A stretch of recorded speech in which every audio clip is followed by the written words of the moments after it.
Sampai kapanpun kamu gak akan pernah tahu isi hati orang. Sekalipun sering ketawa bareng, bukan berarti dia gak pernah ngejelekin kamu saat kamu gak ada bersamanya. Iya, kamu gak bisa mengatur perasaan orang lain. Mau sebaik apapun dan setulus apapun kamu kepada orang lain, kamu pasti pernah dianggap sebagai tokoh antagonis dalam cerita hidupnya. Jadi tetap semangat ya buat kamu yang lagi berjuang. Selamat nonton dan selamat beristirahat. Jangan bosan ya buat berbuat baik.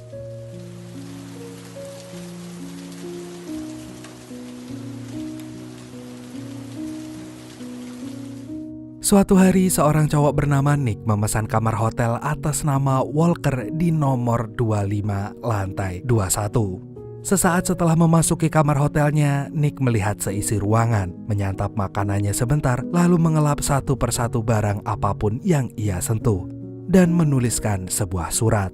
Gak lama kemudian, Nick yang sedang putus asa itu nekat keluar kamar jendela untuk bersiap-siap resign dari kehidupan ini agar bisa segera COD-an sama malaikat maut.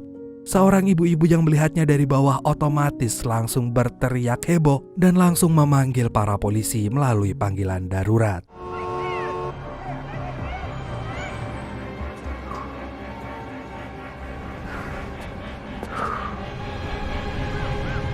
Tunggu bentar, penasaran gak kalian kenapa mas-mas ini tiba-tiba pengen COD sama malaikat maut?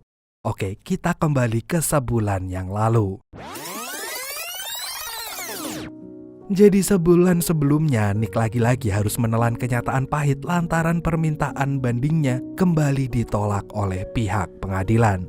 Nick yang dulunya seorang polisi ini mau gak mau harus melanjutkan hukuman penjaranya yang tersisa 23 tahun lagi atas tuduhan telah mencuri sebuah berlian seharga 40 juta dolar atau sekitar 615 miliar rupiah dari seorang pengusaha berlian bernama David Englander. Di saat semua orang menjauhinya, untungnya Nick masih memiliki Mike, rekan kerja sekaligus sahabatnya yang selalu ada untuk dirinya. Seperti yang terjadi hari itu, Mike kembali mengunjunginya sambil menceritakan update terbaru kehidupannya yang sebentar lagi akan menikah. Setelah itu, Mike teringat kalau tadi dalam perjalanannya ke sini, ia mendapat telepon dari adiknya Nick yang mengabarkan bahwa ayah mereka saat ini sedang sekarat. Iya, sejak Nick tinggal di dalam jeruji besi, ayah Nick sering sakit-sakitan dan kian hari kondisinya semakin menurun drastis.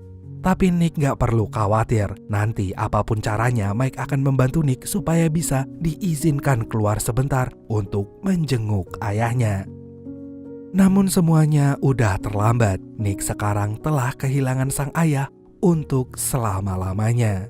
Di pemakaman sang ayah, Nick bertemu dengan Joy, adiknya, yang terus menyalahkan Nick atas kematian ayah mereka. Baginya, Nick telah membunuh ayah mereka sejak Nick masuk penjara. Setelah mengatakan itu, Joy langsung menampol wajah Nick yang kemudian dilerai oleh para polisi. Di momen itulah Nick mengambil pistol milik polisi. Sambil menodongkan pistol itu, Nick memerintahkan semua polisi yang ada di sana untuk angkat tangan dan juga berlutut. Lalu Nick meminta Joy melepaskan borgolnya.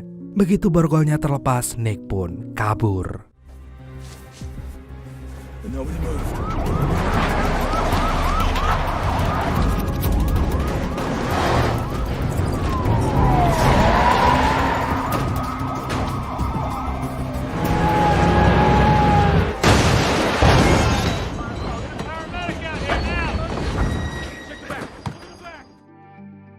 Setelah berhasil kabur, Nick pergi ke sebuah tempat rahasianya. Di sana ia mengambil beberapa barang penting dan juga foto masa kecilnya saat bersama ayahnya dulu.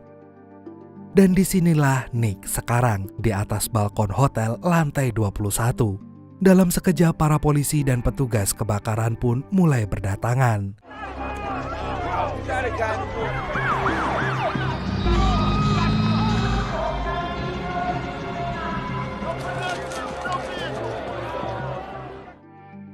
Salah seorang kepolisian bernama Jack terlihat berusaha menenangkan Nick, tapi usahanya itu gak mempan. Nick hanya akan berbicara dengan seorang detektif yang bernama Lydia. Jika dalam waktu 30 menit ke depan Lydia gak datang menemuinya, Nick bersumpah akan melompat saat itu juga.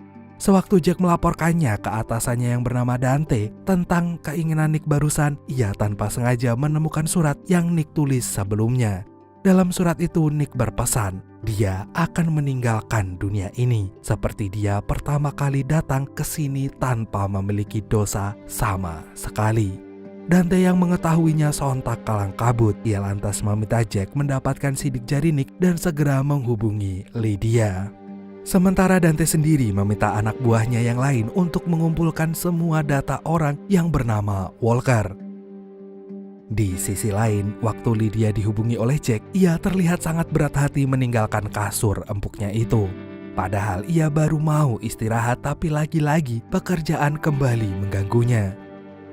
Sementara yang terjadi di sekitar hotel, tampak seorang reporter sedang meliput aksi nekatnya Nick. Hingga para petugas penyelamat mulai sibuk mempersiapkan alat-alat penyelamatnya. Gak lama kemudian Lydia sampai di hotel itu. Nick yang melihat dari atas merasa lega. Saat Lydia bertanya pada Jack apa motif Nick ingin COD-an sama malaikat maut, Jack pun sedang berusaha menyelidikinya. Namun yang jadi masalahnya gak ada satupun alasan orang yang ingin resign dari hidup ada pada Nick. Dan pas Lydia berusaha menanyakannya langsung ke Nick, di situ Nick tetap enggan membuka mulutnya. Yang ada ia malah membeberkan alasannya memanggil Lydia, di mana Nick ingin Lydia menyaksikan kembali di depan matanya betapa mengerikannya tragedi orang yang ingin COD mandiri untuk kedua kalinya. Soalnya Nick ingat sebulan lalu Lydia gagal menyelamatkan orang yang melompat dari sebuah jembatan. Seketika Lydia pun kesal mendengarnya dan kesalahannya semakin menjadi saat mendapati sebuah stasiun TV mengangkat kembali cerita buruk itu ke publik. Padahal sejak kejadian itu Lydia gak pernah bisa tidur nyenyak lagi karena selalu dihantui perasaan bersalah yang begitu hebatnya. Sambil marah-marah Lydia meminta Jack untuk mengosongkan kamar itu sekarang juga. Apapun yang terjadi kali ini Lydia pastikan akan menyelamatkan Nick hidup-hidup. Dengan tenang, Lydia menanyakan nomor keluarga Nick yang sekiranya bisa dia hubungi. Tapi sayangnya sejak ayahnya meninggoy, Nick udah gak punya siapa-siapa lagi. Bahkan adiknya udah gak sudi mengakuinya sebagai kakak. Merasa Nick mulai bisa terbuka padanya, Lydia pun buru-buru memanggil Jack. Jack memberitahu Lydia diam-diam jika di kamar itu Nick sama sekali gak meninggalkan jejak sidik jarinya. Padahal mereka sangat membutuhkannya untuk mengidentifikasi siapa sebenarnya cowok yang berusaha COD-an sama malaikat maut ini. Untuk mendapatkan sidik jari Nick, Lydia mengakalinya dengan menawarkan Nick sebuah udut.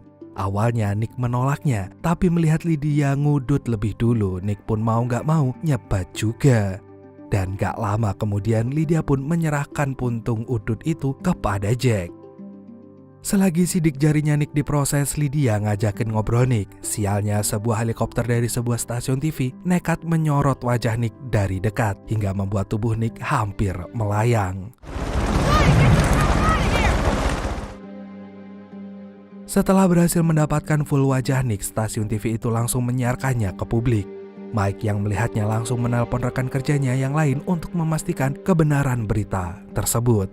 Lalu Mike pun pergi ke tempat rahasia Nick. Ia di sana menemukan dokumen Nick, Walker, dan dirinya sendiri dalam satu tumpukan. Dengan cepat Mike pun membakar dokumen itu. Sementara di sisi lain Lydia merasa ada yang janggal gara-garanya Nick gak kunjung melompat juga. Ia dari tadi kelihatan seolah-olah sedang mengulur-ngulur waktu. Semua orang pun sudah jengah menunggunya, apalagi sekarang jalanan jadi macet total. Beberapa saat kemudian Dante pun menghubungi Lydia untuk memberitahu identitas asli Nick yang ternyata adalah seorang buronan pencuri berlian miliknya David. Di mana berlian koleksi David tersimpan di berangkas toko perhiasan milik David yang terletak tepat di seberang hotel ini.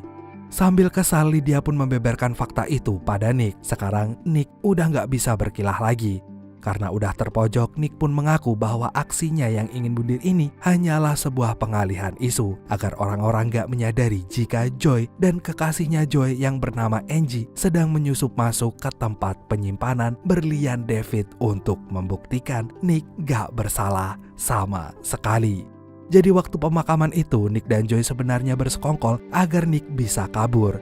Selama ini, Nick ini telah difitnah dan dijadikan kambing hitam, telah mencuri dan juga menjual berliannya David. Padahal yang sebenarnya terjadi, berlian itu masih ada di tangan David. 2 tahun yang lalu, Nick sedang mengawal David membawa berlian. Lalu tiba-tiba David diserang oleh 2 preman suruhannya David sendiri. David yang licik itu menjebak Nick karena ia telah bangkrut dan hanya memiliki berlian itu sebagai aset satu-satunya. Gak hanya itu, David juga mengklaim asuransi berliannya, yang itu artinya David sama aja telah mengelabui pihak asuransi. Diam-diam Nick memberi instruksi kepada Joey dan Angie melalui alat dengar yang gak terlihat oleh siapapun. Makanya pas Joey dan Angie berhasil meledakkan atap tempat penyimpanan berliannya, gak ada satupun yang menyadari karena semua perhatian orang-orang hanya tertuju kepada Nick yang ingin COD-an sama malaikat itu. Dan sudah setahun lalu mereka merencanakan semua ini. Pelan-pelan Joey dan Angie memasuki ruangan penyimpanan yang dilengkapi keamanan super ketat.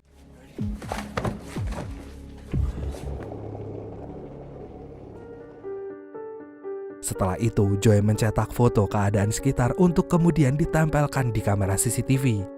Sialnya mereka menemukan sensor yang bisa mendeteksi keberadaan mereka. Joey kemudian memberitahu hal itu kepada Nick, dan saat itu Nick sebenarnya takut ketahuan Lydia. Namun untungnya Nick bisa mengatasinya. Sambil seakan-akan ngajakin Lydia ngobrol, Nick memberi kode kepada Joey kalau sensor itu bisa ditutup dengan mendinginkannya. Alhasil Joey pun langsung menyemprotkan tabung pemadam kebakaran ke arah sensor tersebut. Sayangnya ketika selangkah lagi mereka akan berhasil memecahkan berangkasnya, Nick mendapat info jika Dante akan mengecek tempat penyimpanan perhiasan itu. Gak tinggal diam, Nick pun memohon pada Lydia untuk percaya padanya dan membantunya. Dan tanpa disangka-sangka, Lydia malah setuju untuk membantu Nick. Melihat beberapa petugas polisi bergerak menuju tempat perhiasan, padahal Joey dan Angie belum keluar dari sana, Nick dengan cepat melemparkan uang seakan-akan sedang hujan duit ke semua orang yang ada di bawah.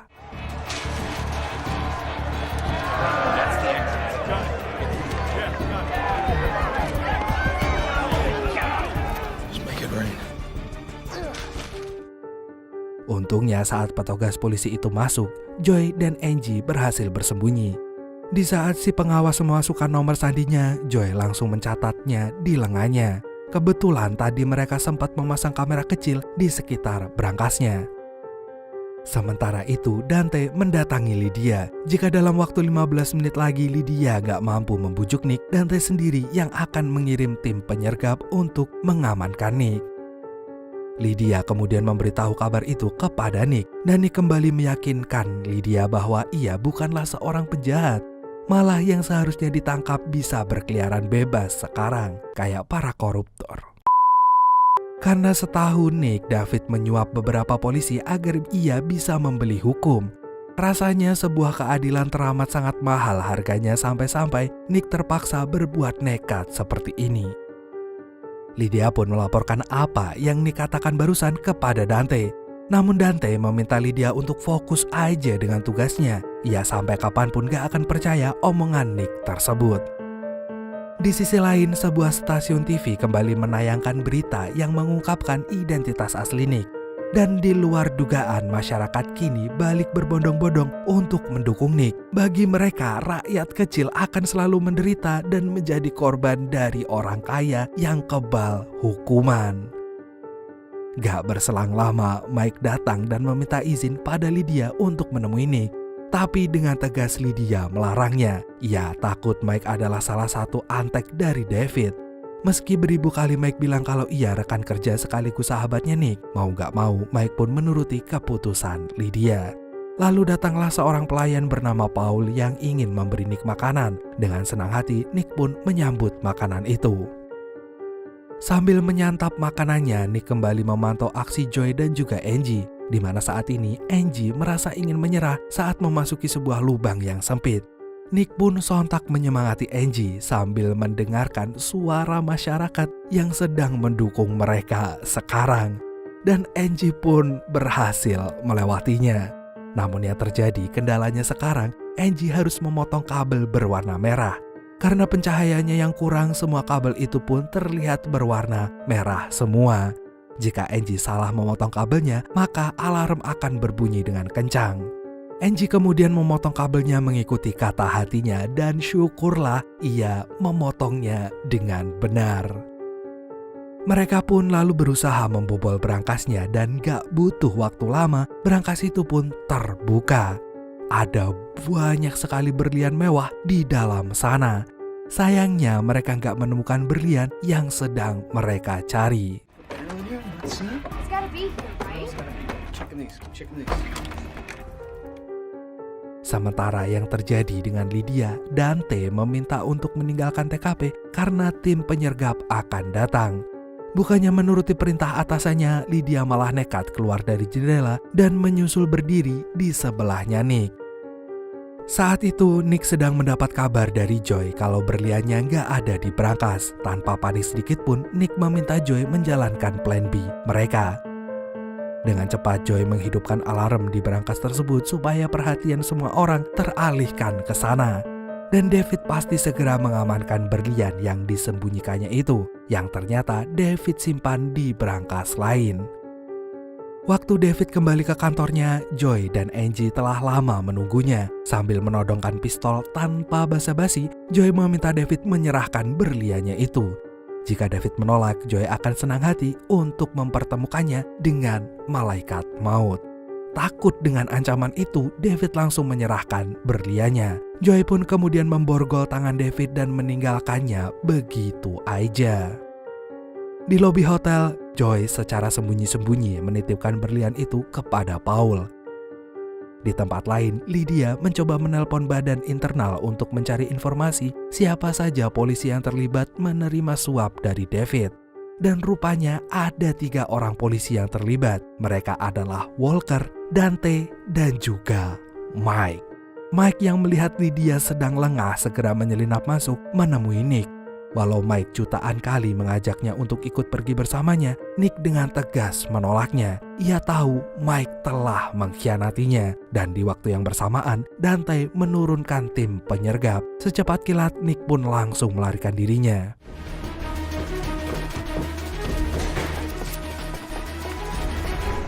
Di tengah pelariannya itu, Nick bertemu dengan Paul, dan disitulah Paul menyerahkan berlian titipan dari Joy tadi.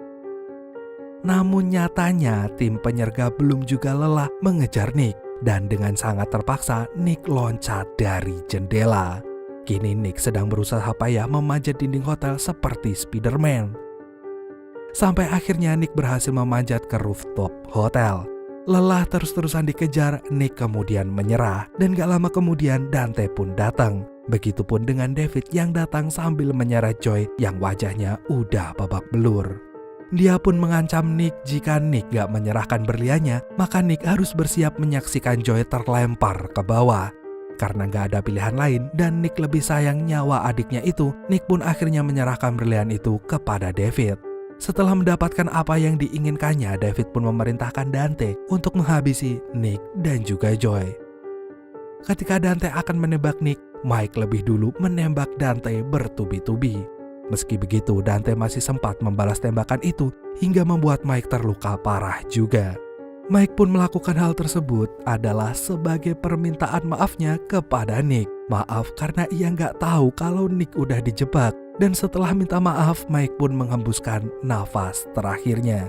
Sementara itu, Dante bangkit kembali. Pas Dante akan mengeluarkan tembakan lagi, Lydia keburu menembakinya sampai ia pun ketemu duluan sama malaikat maut. Joy pun lalu berteriak kalau David sebentar lagi akan kabur meninggalkan mereka. Tanpa pikir panjang, Nick pun melompat ke balon yang udah disiapkan tim pemadam kebakaran. Setelah itu Nick pun menghajar David sepuasnya dan mengambil berlian itu dari saku jasnya David. Lalu Nick memperlihatkannya ke semua orang. Dengan begitu Nick pun terbukti gak bersalah sedikit pun. Dan saat itu juga David juga ditangkap. Besoknya Nick pun bisa kembali menghirup udara bebas setelah menandatangani berkas kebebasannya. Nick segera mengajak Lydia ke sebuah bar favoritnya. Di sana mereka bertemu lagi dengan Paul. Nick lantas memberitahu Lydia kalau Paul ini adalah adalah sang ayah. Ya, ayahnya sebenarnya masih hidup. Nick sengaja membuat kematian palsu ayahnya agar ia bisa kabur dan membuktikan dirinya hanyalah korban fitnah dari orang yang berkuasa. Bagaimanapun, Nick selalu percaya kalau kebenaran pasti akan selalu menemukan jalan untuk menang melawan kejahatan. Selang beberapa menit kemudian, Joy dengan romantis melamar Angie sambil memberikan sebuah cincin berlian yang kemungkinan Joy curi juga dari berangkasnya David. Dan Angie pun tentu saja menerima lamaran itu. Dan film pun berakhir dengan happy ending. Gitu polisi yang bener, gak mau disuap. Hey, I wish you could see yourself just sitting there on my chair. I'm staring at you, you don't even notice. Should've told you straight away.